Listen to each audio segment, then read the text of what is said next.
Miss Han, more wine! What about my food, Miss Han? Is it ready? What is with this Miss Han? It's madam to you. Get me this, get me that. Go to the kitchen and get it yourselves. This year's Drunken Immortal Month just only started, and the madam's already fuming. That boy of yours has got you mad again, hasn't he? Well, speak of the devil. My, would you look at who the wind finally blew back home. Let's calm down first, Aunt Han. Being angry will give you wrinkles. I know. I should have come back earlier. But it really wasn't my fault. I was ambushed by a bandit in black at Uncle Jung's hut. And I... A bandit in black? Are you hurt? No, I wasn't hurt. It was just that the bandit was skilled, and my pendant was stolen. His swordplay was fierce and swift, always shifting and changing. He was like a raging storm. He brought down an entire bamboo grove. If only I could go to the jungle and learn martial arts. I'd be able to take him for sure. Jianghu. All you ever talk about is the Jianghu. Yammering about it for a decade. You trying to drive me crazy? Aunt Han, why won't you let me go to the Jianghu? Not a word from Uncle Jung. Doesn't that worry you? Whoever took the pendant might be connected to him. He even left a mark on the cabin. Kind of like... And what of it? After all, you are certainly not leaving Heaven's Pier. There are a lot of strangers in town lately. Do not stir up trouble. Hey, madam! Bring the wine, eh? Are you just going to stand there?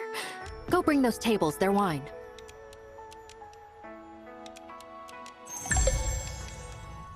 Aunt Han, what's the big news you're going to announce at the banquet? Aunt Han, fine, keep your secrets.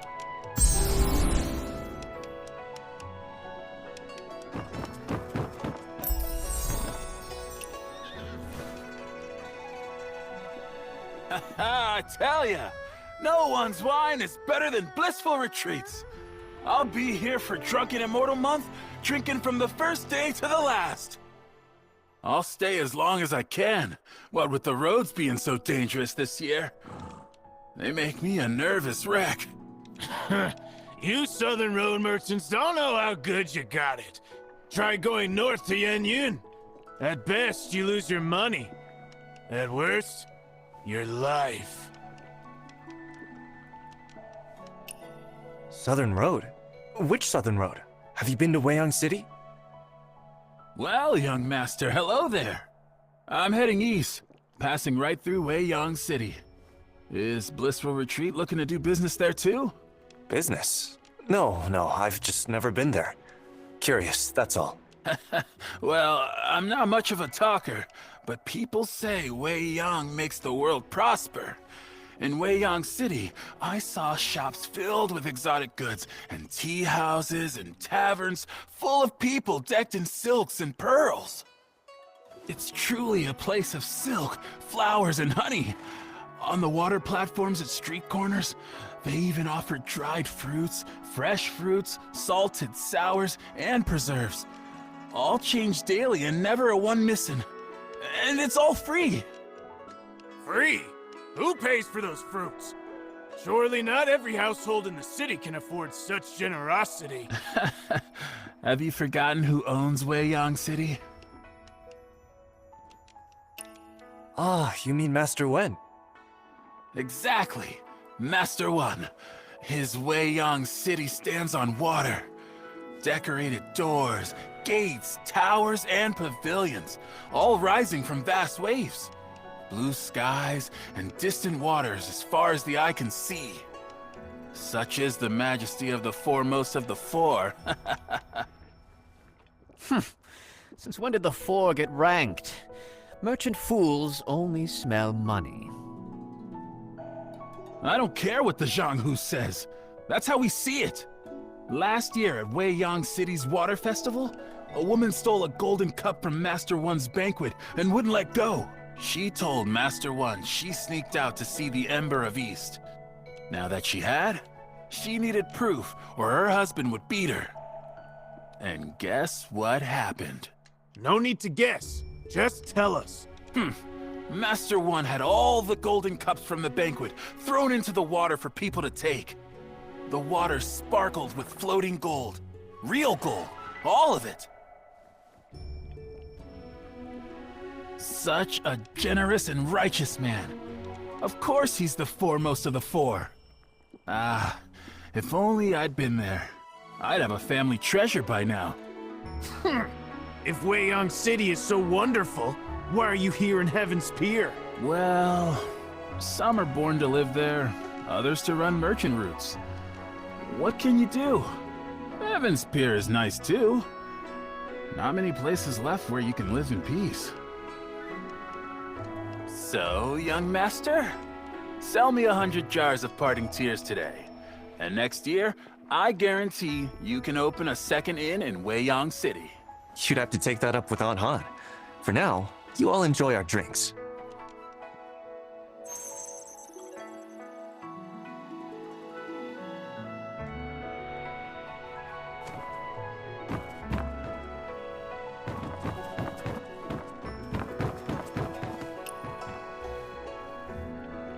You came on the Northern Road, sir?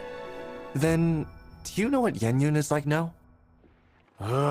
We all know how cruel the Chitan are. 2 years ago, the late Emperor... his march to the north. I saw those troops by the Yellow River. So strong, so fierce. Who knew the commander would die, leaving the army with a bunch of fools? Good thing the Northern Vow kept Wang Qing's spirit and fought to the death, or none of us would be here. The march to the north? Ha! 2 years ago, the people of Yan'an sent all the supplies they had to the battlefield. And, well, for decades, it's been one war after another on account of this dynasty or that official. Yan'an's drained dry. Been ages since we've seen anyone take the road to Yenyun. If we stand together and keep the faith, Yenyun will be ours again. After all, aren't the heroes of the Zhanghu better than those Chitan dogs? Zhanghu wanderers? If they were all trustworthy, would Wang Qing have fallen at Zhangdu Bridge? What's with that look?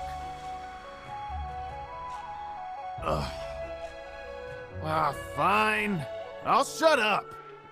16 years. Even the bones are dust now. True.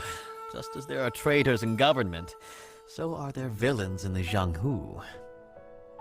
I mean, you don't avoid the North just because of southern wealth, right? With the 12 there, and then Killer Blade, who dare trade that way these past dozen years? What's Killer Blade? Killer Blade is a man. They say his blade could split mountains. Oh, and I'm not just blowing smoke. It's the truth. Over 10 years back, the 12 calamities ruled the border. One night, a mountain near the border suddenly collapsed. Next morning, they were going to investigate when they found a wet package on the city wall. The eaves were too high to climb, and guards patrolled all night. Yet no one saw who did it. They used poles to get it down, and inside was the head of a man! Someone ended up on the wrong end of a blade and had his head taken off.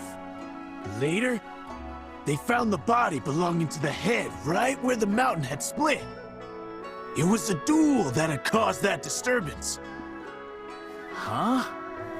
How do you know it was Killer Blade? Didn't you just say no one saw him hang the head? After committing evil, he wanted everyone to know. As Master Bai of the North Alliance came to kill the 12 so the North Alliance could keep fighting. At first, no one in the Jianghu knew who had done it, until Bai's funeral. The 12 showed up and destroyed his coffin, so not even his corpse remained whole. Before leaving, they claimed Killer Blade was their 13th brother. Real birds of a feather, not a shred of shame among them. We've heard of Killer Blade too. As for the 12, they aren't that famous. Were they in league together? The 12 calamities is old news. That's why you don't know. 12 people, all related, who just killed, robbed, and kidnapped. Killer Blade has his temper. Cross him, and you're dead. But he keeps his word. His parents died keeping a promise. So, you see, it's his family code. Well, that's why, after getting involved with the 12 calamities, he was always bending over backward. The 12 weren't happy about this. They wanted to part ways, but feared his temper. So, they set a trap at a banquet, and wouldn't you know, his blade left 11 dead. And Killer Blade took that and drank wine from it. Wine? Wait. Why 11? Weren't there 12? To tell you that, I'd have to tell you about that blade of his. Wine's gone.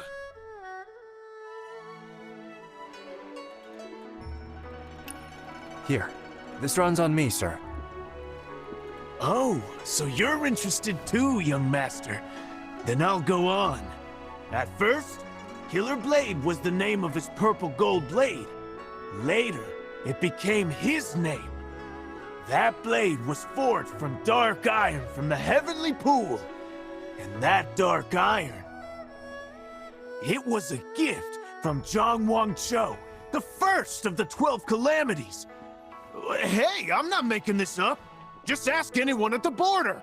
Because of that, he swore never to use the blade on Zhang Wangchou.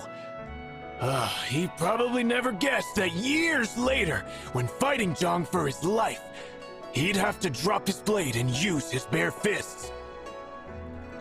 So Zhong had the advantage, 11 helpers, and Killer Blade's promise not to use his blade, and he still lost? Killer Blade must be some fighter. Nonsense, he's just lucky. Without Well of Heaven sex meddling, he'd be dead and gone by now. But luck can change. If a man doesn't value his life or try to do good, he tends to make enemies. Then Killer Blade can become the Killed Blade in no time.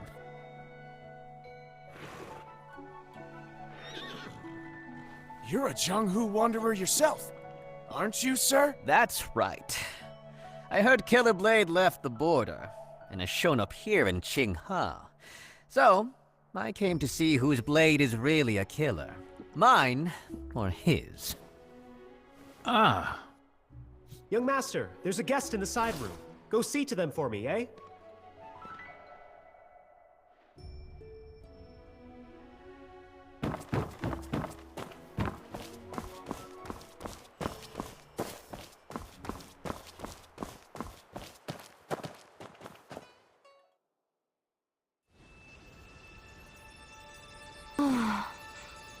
Not words of love nor wine's relief can stay the sting of parting's grief.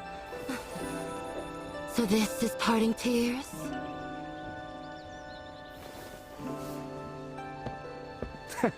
It seems you know your wine.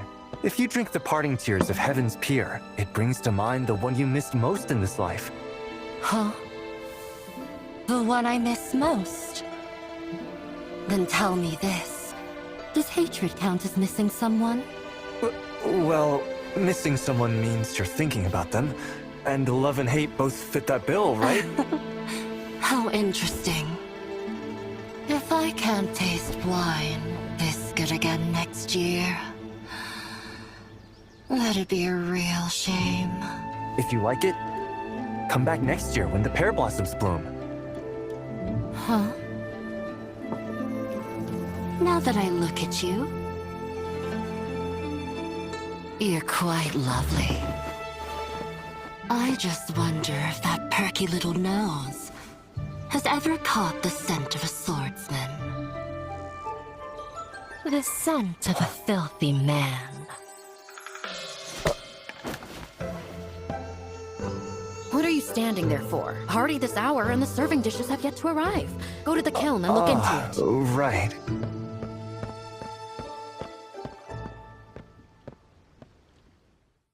Madam, your face seems familiar. Have we met before? Consider it a reunion.